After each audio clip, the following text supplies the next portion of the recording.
Lu Yun lari dengan panik. Kedua pancaran cahaya itu memberinya aura yang berdenyut-denyut. Jika dia terkena, konsekuensinya akan menjadi bencana.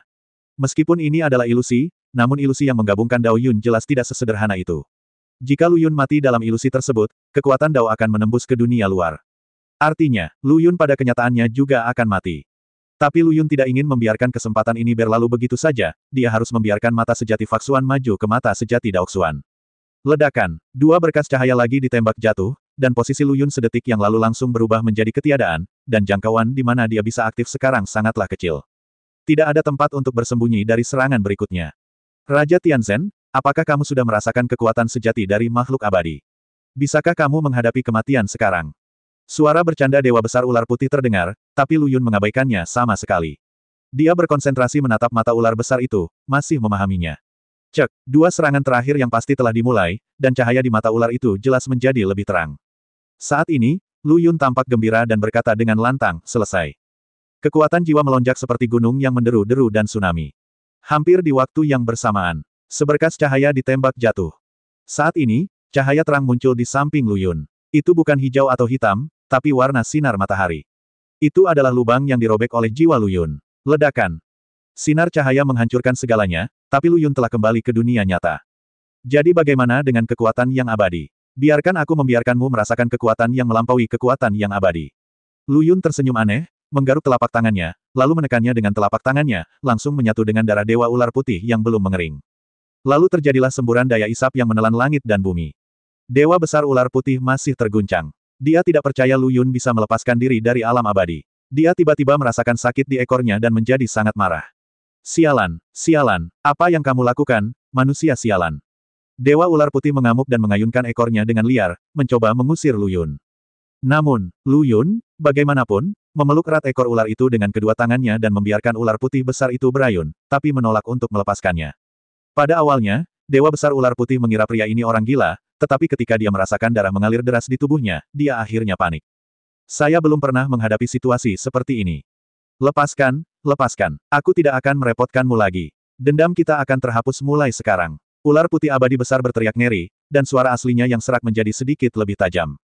Lu Yun berkata, sudah terlambat. Sudah terlambat untuk mengatakan apapun sekarang.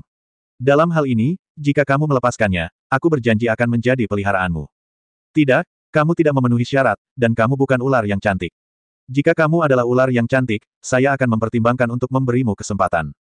Bagaimana jika aku adalah ular yang cantik? Tentu saja, hehehe. Kamu adalah manusia yang kotor, kamu bahkan tidak akan membiarkan seekor ular pun pergi.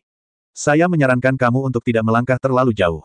Dewa Besar Ular Putih berteriak, tetapi Lu Yun berhenti memperhatikannya dan berkonsentrasi untuk melahapnya, seperti serigala iblis yang dia perlakukan pada keluarga Wu. Mendesis, Dewa Besar Ular Putih mengayunkan ekornya dengan liar, menghancurkan tubuh Lu Yun. Kekuatan abadi di tubuhnya juga meledak, dan semuanya membombardir Lu Yun.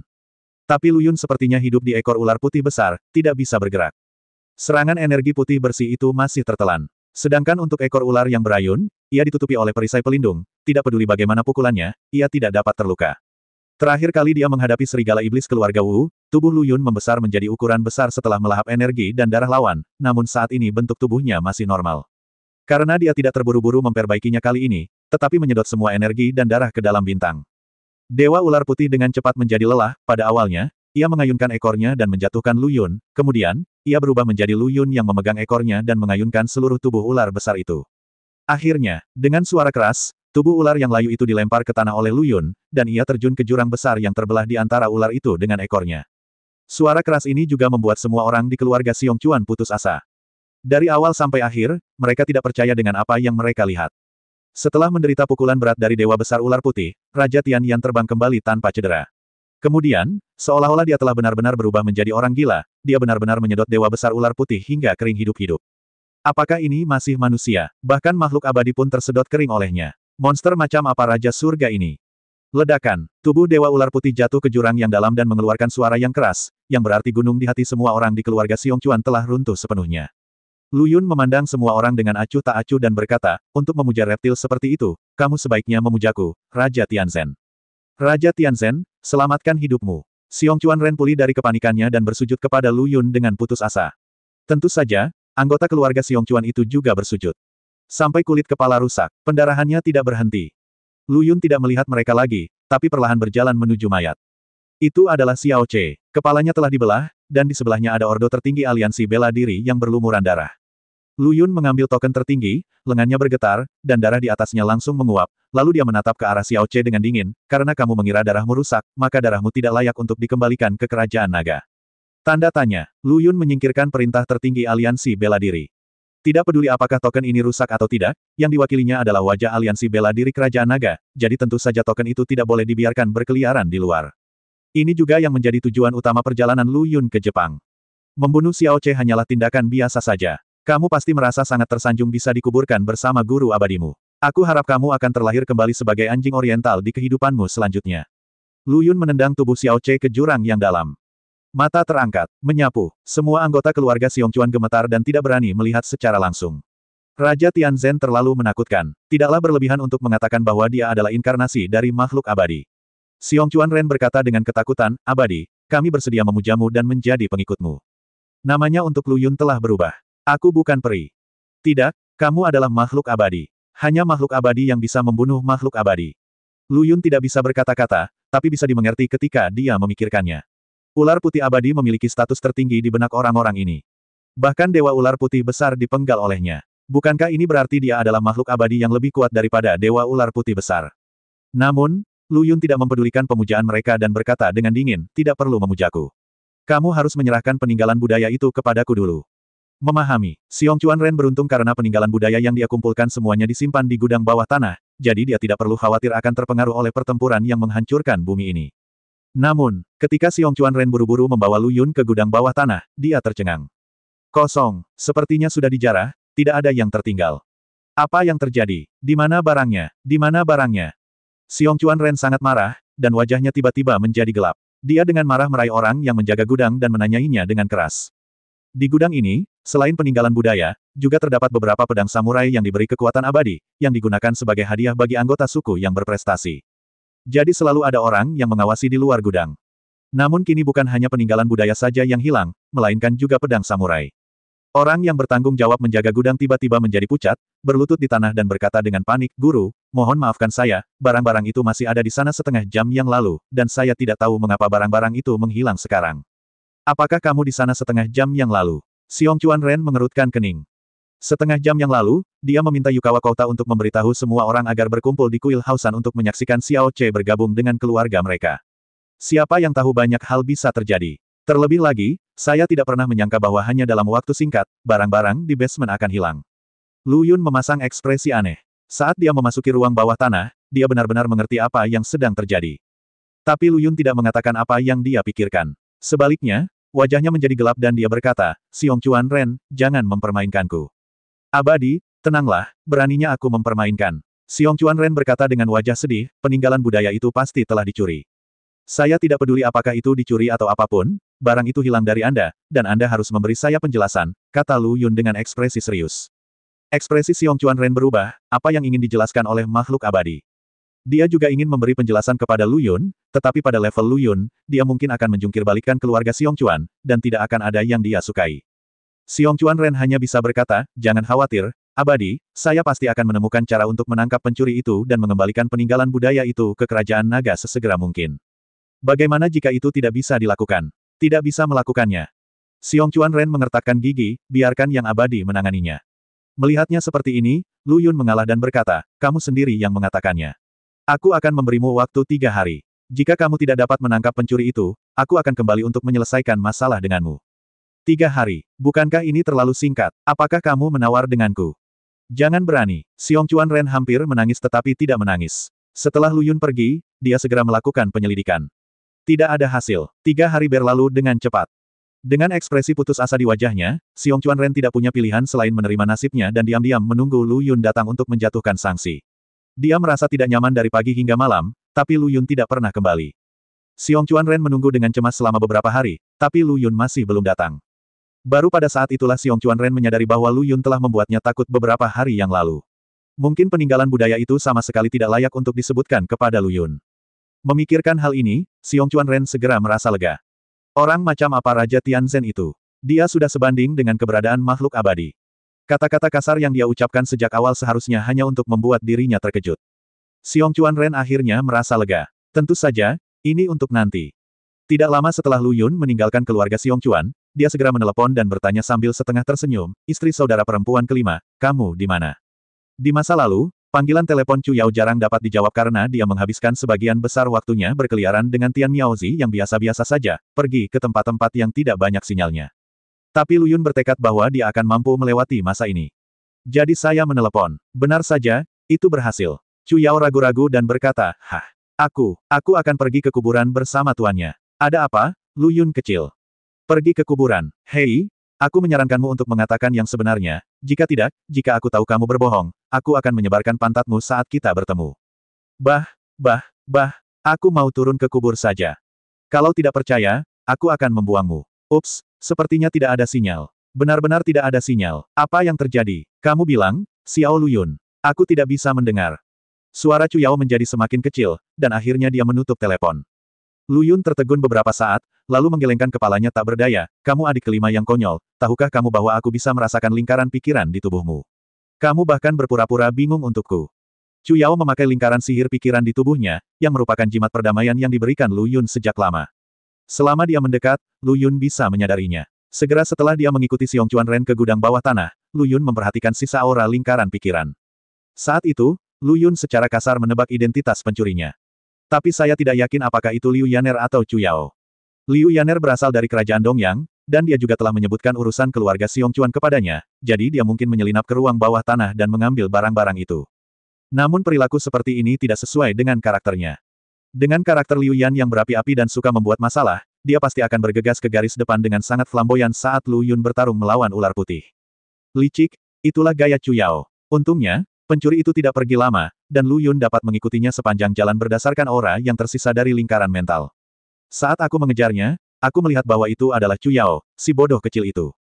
Setelah Lu Yun menelepon, dia melihat dengan matanya sendiri gadis konyol itu melihat sekeliling, mengatakan bahwa dia sedang bersiap-siap untuk pergi ke makam dan tidak ada sinyal, sambil mengangkat teleponnya semakin tinggi.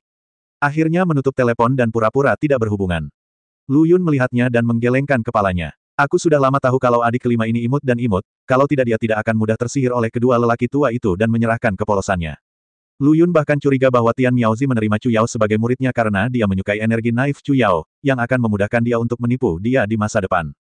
Adik kelima yang menyedihkan dan cantik. Setelah Lu Yun meletakkan ponselnya, dia melihat gadis konyol itu masih melihat sekeliling di depannya, seolah bertanya-tanya bagaimana dia bisa terekspos. Lu Yun tidak bisa menahan tawa ketika melihat ini. Akan melangkah maju. Tiba-tiba sesuatu terlintas di benakku. Ngomong-ngomong, Tuan Tua dan Bengkok itu pernah berkata bahwa mata sejati Daoxuan bisa melihat sebab dan akibat dari orang-orang di sekitarnya dan dirinya sendiri. Saya belum mencobanya. Lu Yun berpikir begitu, alisnya berkedip, dan dia membuka mata sejati Daoxuan. Di masa lalu, mata sejati Faksuan miliknya dapat melihat sebagian besar hal yang membingungkan, seperti hantu dan ilusi. Sekarang dia telah maju menjadi mata sejati Daoxuan, fungsi-fungsi ini secara alami masih ada, tetapi dia memiliki satu fungsi lebih dari sebelumnya untuk melihat sebab dan akibat. Titik masuk. Lingkaran cahaya muncul di atas kepala semua orang. Namun sebagian besarnya suram. Tapi sekilas Lu Yun tertuju pada bagian atas kepala Chu Yao. Itu adalah cahaya yang sangat menyilaukan, seperti matahari yang terik, menekan segala sesuatu di sekitarnya. Ini berarti hubungan sebab akibat antara Chu Yao dan Lu Yun sangat dalam. Lu Yun hanya tertegun sejenak, dan segera terbangun. Tidak terlalu mengejutkan, sebab dan akibat adalah hal yang sangat misterius. Dapat dipahami sebagai semacam takdir yang terbentuk dalam kegelapan. Bisa jadi baik atau bisa juga buruk. Dan, ini tidak berarti bahwa dua orang yang memiliki hubungan sebab dan akibat yang dalam pasti akan memiliki keterikatan. Ini hanya sebuah kemungkinan. Misalnya, pada saat ini, di mata Tao Lu Yun, selain Chu Yao, yang kepalanya paling mempesona, ada beberapa orang lainnya. Meskipun cahayanya tidak seterang milik Chu Yao, namun lebih terang dari kebanyakan orang. Hal ini menunjukkan bahwa orang Jepang tersebut juga memiliki hubungan yang mendalam dengan Lu Yun. Lalu apakah Lu Yun akan berinteraksi dengan mereka? Tidak pasti. Selama Lu Yun tidak mengambil inisiatif untuk memprovokasi mereka, kemungkinan besar kedua pihak tidak akan pernah bertemu dalam hidup mereka.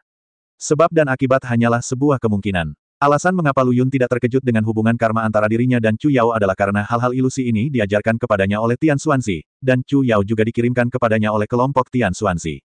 Oleh karena itu, tidak sulit bagi Lu Yun untuk menebak bahwa, kecuali Chu Yao, 6 saudara perempuan lainnya pasti sama dan memiliki hubungan sebab akibat yang dalam dengannya. Mungkin inilah kunci bagi mereka yang mengatur panggung. Lu Yun menghela nafas dalam diam. Dia dapat merasakan bahwa sebab dan akibat inilah kuncinya, tetapi dia tidak memahami dampak praktis apa yang ditimbulkannya. Bagaimanapun, ini bisa dianggap selangkah lebih dekat dengan kebenaran. Lu Yun menggelengkan kepalanya, menutup mata asli Daoxuan, menatap saudara perempuan kelima yang konyol, Chu Yao, tiba-tiba mengangkat sudut mulutnya, dan bentuk tubuhnya mulai berubah. Saat ini, Chu Yao bertanya-tanya, bagaimana dia bisa diekspos. Dari percakapannya baru saja dengan Lu Yun, dia bisa merasakan bahwa Xiao Lu Yun pasti mengetahui bahwa dialah pencuri yang mengosongkan ruang bawah tanah. Hanya, bagaimana Anda menemukannya? Chu Yao membenamkan kepalanya dan menatap jimat perdamaian yang dikenakan di dadanya, bertanya-tanya bagaimana dia menemukannya. Dia mengambil jimat perdamaian lagi dan bertanya-tanya, bagaimana dia menemukannya. Oh, ternyata ini dia. Busur refleks magis Chu Yao akhirnya bereaksi, dan dia menepuk keningnya dengan bangga dan berkata, akhirnya aku menemukan rahasianya. Aku sangat pintar. Jika Lu Yun mendengar apa yang dia katakan, dia pasti akan terkejut di luar dan lembut di dalam.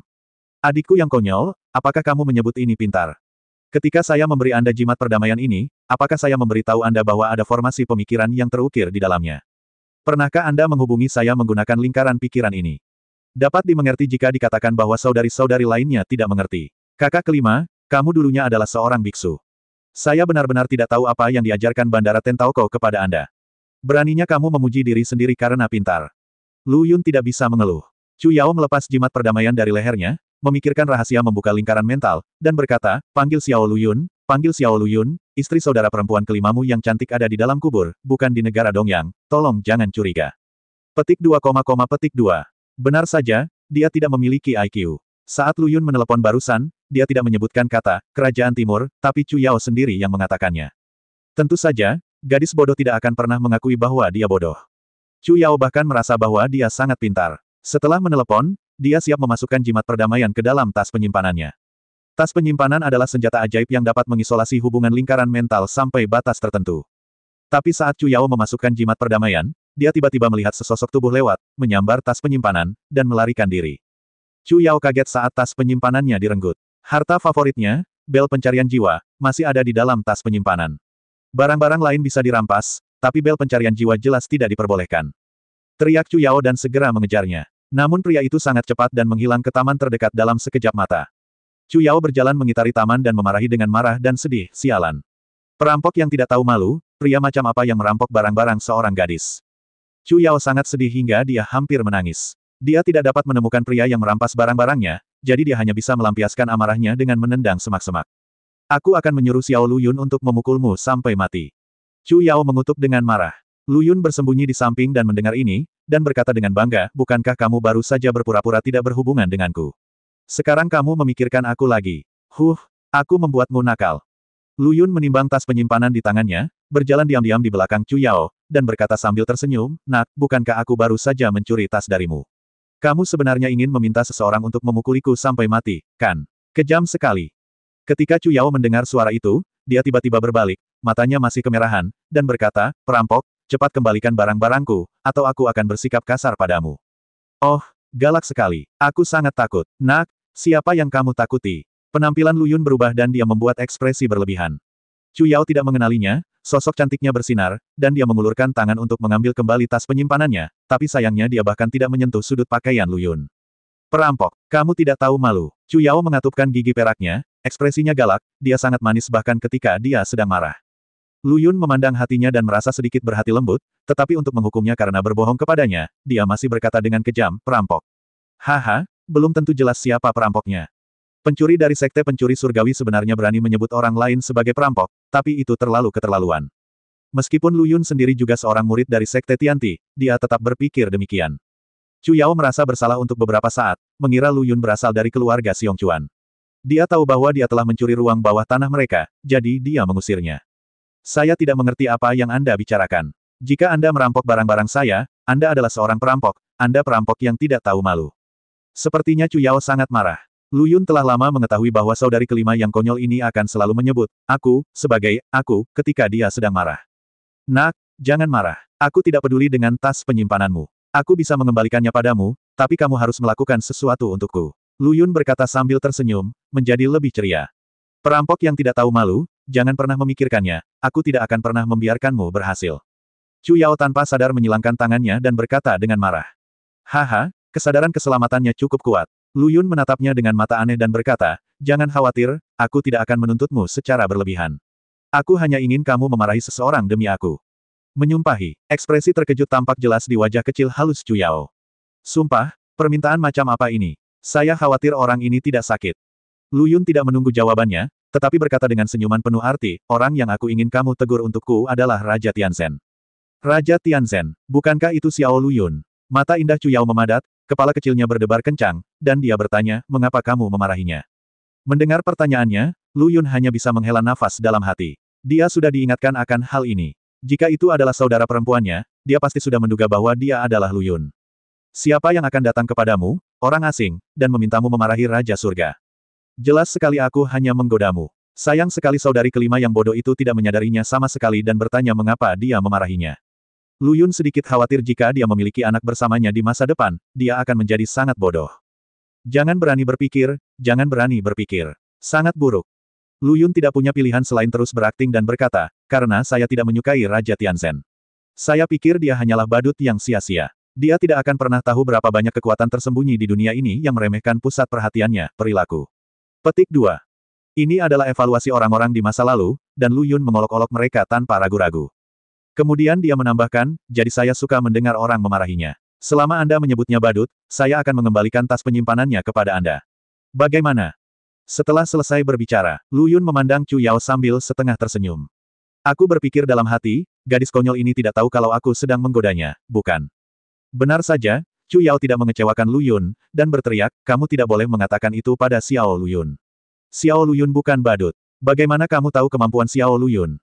Lu Yun kecil. Ternyata nama asli Raja Tianzhen adalah Lu Yun. Sepertinya kamu sangat mengenalnya. Kamu tidak perlu khawatir, cepat kembalikan tas penyimpananku. Kamu hanya perlu mengatakan bahwa Raja Tianzhen adalah seorang badut, dan dengan sendirinya aku akan mengembalikan tas penyimpanan itu kepadamu. Anda, Chu Yao belum pernah melihat orang yang tidak bisa dijelaskan seperti itu sebelumnya. Tiba-tiba matanya yang indah bersinar dan dia berkata, karena kamu tidak senang dengan Xiao Lu Yun, carilah dia. Dia ada di keluarga Xiong Chuan. Hah, bukankah kamu dari keluarga Xiong Chuan? Jika Anda berasal dari keluarga itu, Anda harus tahu bahwa Xiao Lu Yun membunuh semua dewa ular putih Anda. Petik 2. Awalnya dia mengira orang ini diusir dari keluarga Xiong Chuan, tapi sekarang semakin dia memikirkannya, semakin ada sesuatu yang salah. Dia memandang Lu Yun dengan sedikit curiga. Lu Yun senang. Gadis konyol ini akhirnya menemukan kecerdasan. Tapi kemudian wajahnya menjadi gelap. Jadi kamu tahu akulah yang membunuh ular putih besar itu, jadi kamu tidak keluar untuk menyapaku, dan kamu berbohong dan mengatakan kamu sedang bersiap untuk pergi ke kuburan. Saatnya bertarung. Oke, aku akan mengembalikan tas penyimpanannya padamu. Lu Yun melemparkan tas penyimpanannya dengan marah. Memanfaatkan gangguan Chu Yao, dia melangkah maju dan mengangkat tubuh Chu Yao yang ringan dan halus dengan satu tangan, dan menamparnya dengan tangan yang lain. Pa bang bang, Lu Yun menamparkan pantat kecil itu tanpa ampun, dan sambil menamparnya, dia menceramahi, bukankah kamu mengatakan bahwa kamu akan pergi ke kuburan? Bukankah kamu mengatakan bahwa tidak ada sinyal? Bukankah kamu mengatakan bahwa kamu tidak ada sinyal? Di kerajaan Oriental. Nak, kamu menjadi semakin tidak patuh, dan kamu sebenarnya telah belajar berbohong. Aku bilang jika aku menemukanmu berbohong, aku pasti akan menyebarkan pantatmu. Sekarang tahukah kamu bahwa aku salah? Petik 2. Di antara semua saudari, Chu Yao mungkin satu-satunya yang berani diajar oleh Lu Yun dengan nada seperti ini. Siapa yang membuatnya bodoh? Siapa yang membuatnya mudah dibuli? Siapa yang mengizinkan dia menjadi lebih tinggi darinya di sekte pencuri surgawi? Jika bukan Anda yang mendidiknya, siapa lagi? Meskipun Lu Yun juga menamparkan Lu Yun di antara yang lainnya, mereka semua melawan dengan keras, dan mereka pasti akan memukuli Lu Yun dengan keras setelahnya untuk mendapatkan kembali situasi tersebut. Hanya Chu Yao yang tidak berani. Gadis konyol ini memiliki tubuh yang halus dan mudah untuk ditekan. Ketika Lu Yun baru saja bergegas, Chu Yao panik dan berjuang keras, tetapi ketika dia mendengar kata-kata ini, dia akhirnya bereaksi. Ternyata psikopat yang tidak bisa dijelaskan ini adalah Xiao Lu Yun. Dia menggoda dirinya sendiri sepanjang waktu. Xiao Lu Yun, cepat berhenti, aku tahu aku salah. Kamu memanggilku apa, saudaraku? Aku tahu aku salah. Kamu memanggilku apa, suamiku? Aku tahu aku salah. Cukup banyak. Lu Yun akhirnya puas, berhenti menghukum Chu Yao, dan menurunkannya dari bahunya. Xiao Lu Yun, kamu terlalu kejam. Chu Yao memandang Lu Yun dengan sedih dan berkata dengan tatapan kesal. Lu Yun melirik kerahnya yang terbuka dan bertanya dengan sadar, di mana jimat perdamaian yang kuberikan padamu? Masuk, di dalam tas penyimpanan. Bukankah aku sudah bilang padamu untuk tetap memakainya? Kenapa kamu ingin melepasnya? Karena aku sering pergi ke kuburan bersama tuanku, tidak nyaman memakainya, kata Chu Yao bersalah sambil memutar matanya yang indah. Saat aku mengatakan itu, tiba-tiba aku menjadi marah lagi. Lu Yun menahan Chu Yao dan menamparnya lagi. Chu Yao berulang kali memohon agar dia tidak berani melakukannya lagi. Lu Yun sama sekali tidak mempercayainya. Tapi itulah yang dia maksud. Tentu saja dia tidak mau memukulnya dengan keras. Dia segera melepaskan Chu Yao dan bertanya, mengapa kamu bersembunyi dariku? Suatu saat Chu Yao berkata tidak ada sinyal di makam, dan saat berikutnya dia menyembunyikan jimat perdamaian, tapi dia bersembunyi dari Lu Yun. Ketika dia mendengar pertanyaan Lu Yun, dia mencoba membela diri, aku tidak bersembunyi darimu. Wajah Lu Yun menjadi gelap, dia menyingsingkan lengan bajunya dan berkata, sepertinya aku baru saja memukulnya dengan ringan. Berbaringlah di bangku batu. Chu Yao mengatupkan mulutnya dan berkata dengan sedih, Xiao Lu Yun, jangan marah. Aku hanya takut aku akan malu saat melihatmu. Kenapa kamu merasa malu melihatku? Saat Lu Yun hendak bertanya, dia tiba-tiba memikirkan sesuatu dan suaranya tiba-tiba berhenti. Bagaimana mungkin dia tidak menyadari apa yang dimaksud Chu Yao dengan rasa malu? Lagi pula, hal seperti itu pernah terjadi pada mereka berdua sebelumnya, dan itu terjadi dengan cara yang membingungkan. Chu Yao bodoh dan naif, dan tidak tahu bagaimana menghadapi hal-hal ini, jadi dia merasa malu dan menghindari Lu Yun. Alasan lainnya adalah Tian Miaozi memberitahunya bahwa akan ada banyak waktu di masa depan, dan jalan yang harus ditempuh antara dia dan Lu Yun masih panjang. Itu sebabnya Chu Yao berpikir dia harus bersembunyi dari Lu Yun untuk sementara waktu. Perlahan, kecanggungan di antara keduanya akan memudar secara alami, dan saat itu mungkin ada terobosan baru. Lu Yun tidak memahami pikiran gadis itu dengan baik, tetapi ketika dia melihat penampilan Chu Yao, dia merasa patah hati dan matanya sedikit melembut. Gadis bodoh, jangan lepas lagi. Lu Yun mengeluarkan jimat perdamaian dan menaruhnya pada Chu Yao sendiri. Meskipun nadanya mendominasi seperti biasanya, dia memberikan perasaan yang sangat lembut.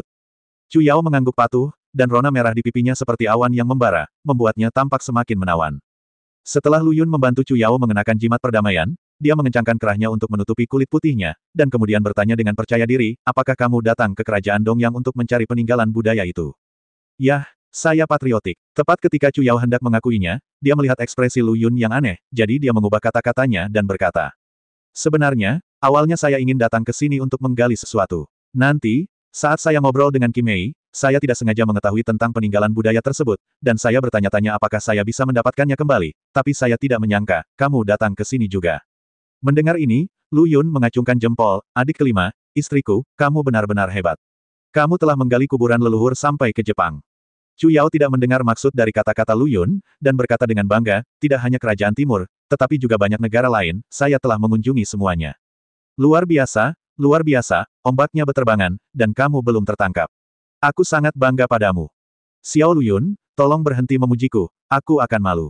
Apakah aku memujimu? Yah, aku hanya memujimu. Lu Yun kemudian bertanya, karena kamu melihatku membunuh ular putih besar itu, kamu pasti bisa menebak bahwa aku pasti akan membawa kembali peninggalan budaya itu secara terbuka, kenapa kamu harus begitu tertutup?